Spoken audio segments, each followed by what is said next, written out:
पहले आपके चैनल के माध्यम से सिवान विधानसभा के सभी मतदाताओं और बहनों भाइयों का मैं नमस्कार करता हूं।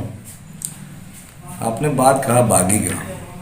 देखिए, भारतीय जनता पार्टी हमारा परिवार है और इस पार्टी को भारतीय जनता पार्टी से पहले जो जनसंघ हुआ करता था, उसके पहले से भी जब हम लोग मातृ संगठन केवल थे उस समय आरएसएस, उस समय से मेरे दादाजी काम करते हैं। मेरे पिताजी जनसंघ में काम किए। जेपी आंदोलन में मेरे पिताजी, मेरे बड़े पिताजी जेल गए। कुल मिला के इस पार्टी को मेरे पुरखों ने सींचा है। ये पार्टी हमारी है, हम बागी नहीं हुए हैं। क्योंकि पार्टी में अपना अधिकार है, पुरखों ने सींचा है तो हमने अपना अधिकार मांगा है। तो मैं चुनाव लड़ने का बात किया। हर कार्यकर्ता का एक सपना होता है कि एक दिन वो चुनाव लड़ेगा, इसलिए मैंने चुनाव लड़ने का फैसला किया है।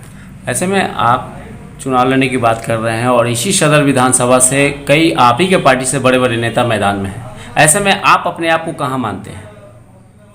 देखिए, नेता, कार्यकर्ता, वोटर, मतदाता केवल बराबर है। सबकी इतना ही वजन है। फर्क इतना है कि वो राष्ट्रीय पार्टी से सिंबल लेके आएंगे और मैं यहाँ जनता के सिंबल पे चुनाव लड़ूंगा। फर्क इतना ही है, कोई बड़ा और छोटा नहीं होता। आप जनता में कितना हृदय में उतरते हैं, उसके मन मस्तिष्क में कैसे उतरते हैं, आपका छवि, आपका व्यवहार, आपका चरित्र कितना उतरता है, ये बड़ा चीज है। पद बड़ा चीज नहीं होता। देखिए, एनडीए में फूट नहीं है। हाँ, प्रत्याशी चयन में हो सकता है विवाद हो, क्योंकि मैं भी उस रूप में खड़ा हूँ और विधायक जी खड़े होते हैं तो उसका भी रूप वही।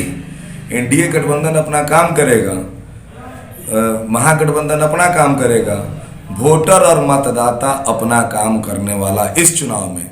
चूंकि आप देख रहे हैं कि दिन प्रतिदिन, और दिन ही नहीं, घंटों घंटे में रिजल्ट बदल रहे हैं कि ये गठबंधन का पार्टी उसमें चला गया, उस पार्टी का आदमी इसमें चला गया। तो ये लोगों में एक नया आक्रोश आया है कि ये कैसा गठबंधन है कि हर घंटों में नई सूचना प्राप्त होती है। इसलिए जनता में इसके लिए काफी आक्रोश है। तो क्या ऐसे में ओम प्रकाश यादव को जनता स्वीकार करेगी? अब ये जनता मालिक है, मैं अपने मुंह से कैसी बात कर दूं? ठीक है, आप भी प्रत्याशी हैं, आप भी इस विधानसभा से उम्मीदवार हैं, तो आप अपना विजन क्या लेकर जनता के बीच जा रहे हैं? देखिए, चुनाव में एक मुद्दा होना चाहिए, केवल विकास। कोई जाति, कोई पार्टी, कोई व्यक्ति, अपराधी, ये वो ये बोल के चुनाव नहीं होना चाहिए। आप अच्छा काम करें, विकास के काम करें, लोक हितकारी काम करें, नौजवानों के लिए रोजगार की बात करें, आपसी सद्भाव की बात करें, अच्छे स्वास्थ्य की बात करें, अच्छे शिक्षा की बात करें, अच्छा समाज की बात करें। केवल वो व्यक्ति आएगा, भाला मार के जाएगा, इस हल्ला में चुनाव नहीं होना चाहिए। फलाना पार्टी का सरकार हो जाएगी, ये नहीं होना चाहिए। आप लोकल स्तर पे चुनाव करते हैं तो पहले, सबसे पहले उसका आदमी का चरित्र देखिए, उसका विचार देखिए, उसका कर्तव्य देखिए, उसकी क्रियाशीलता देखिए, उसके आधार पर आप कैंडिडेट का चुनाव करें। अगर जनता आपको विधायक बनाकर यहाँ से भेजती है तो आपकी 3 कार्य कौन सा होगा जो महत्वपूर्ण होगा, सिवान सदर के लिए प्राथमिकता आपकी होगी, कौन सी कार्य होगा? देखिए, सिवान शहर में सबसे भारी समस्या 2 है, 3 समस्या है। एक है, हर बरसात में इतने लोग परेशान होते हैं। यहाँ पर शहर में कुछ हिस्सों में पानी लग जाता है, जाम की काफ़ी समस्या है। और मैं तीसरा जो समस्या गिनाना जा रहा हूँ, उसमें हम भी एक नगर परिषद सदस्य थे। पूरे बाजार में कहीं महिलाओं के लिए यूरिन डिस्चार्ज करने के लिए जगह नहीं। हमारी माताएं बहनें बाजार में आती हैं, बहुत उन्हें शर्म से गुजरना पड़ता है।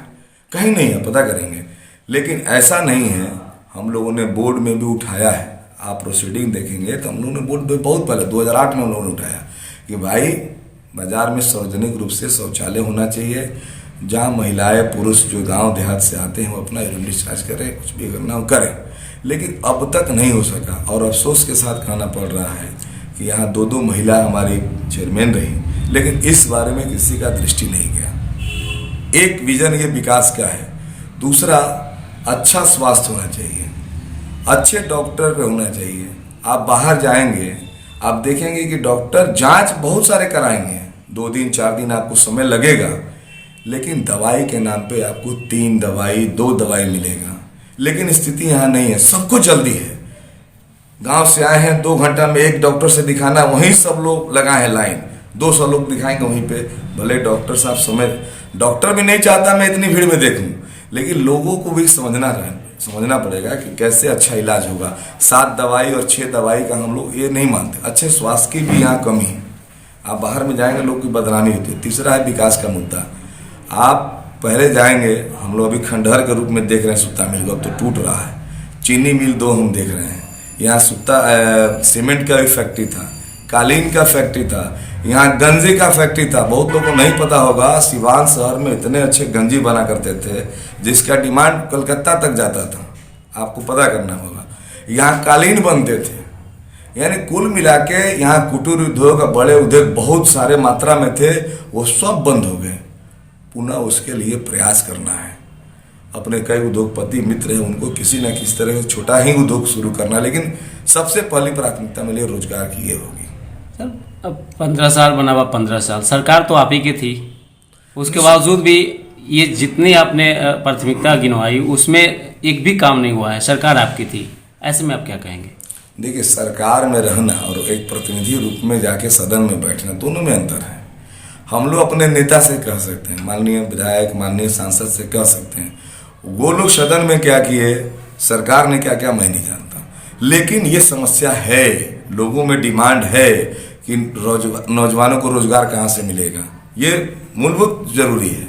और उसके लिए ये सारे जो फैक्ट्रियाँ बंद हैं, बहुत बच्चों को नहीं पता है। आप पता करिएगा, नौजवानों से पूछिएगा क्या यहाँ गंजी का फैक्ट्री आप जानते हैं, बोलेंगे नहीं जानते।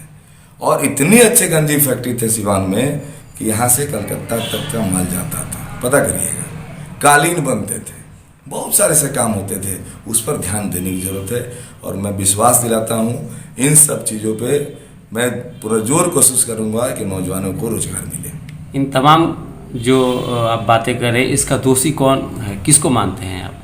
देखिए, दोषारोपण करना तो आसान है, किसी व्यक्ति पर आप कर सकते हैं, लेकिन हमको क्या करना है ये विषय है। मेरा दृष्टि है कि हम इस पर काम करेंगे।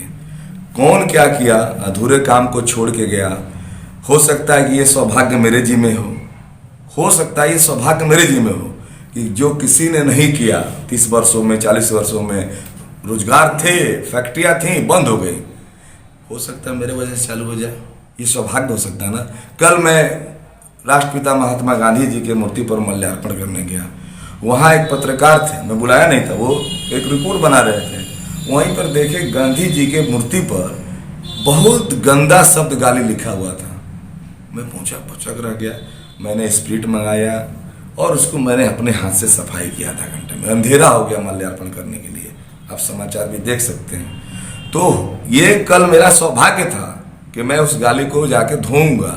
हालांकि जिसने भी लिखा वो दूषित मानसिकता का व्यक्ति हो सकता है निश्चित रूप से, तो ये मेरा सौभाग्य था कि मैंने काम किया।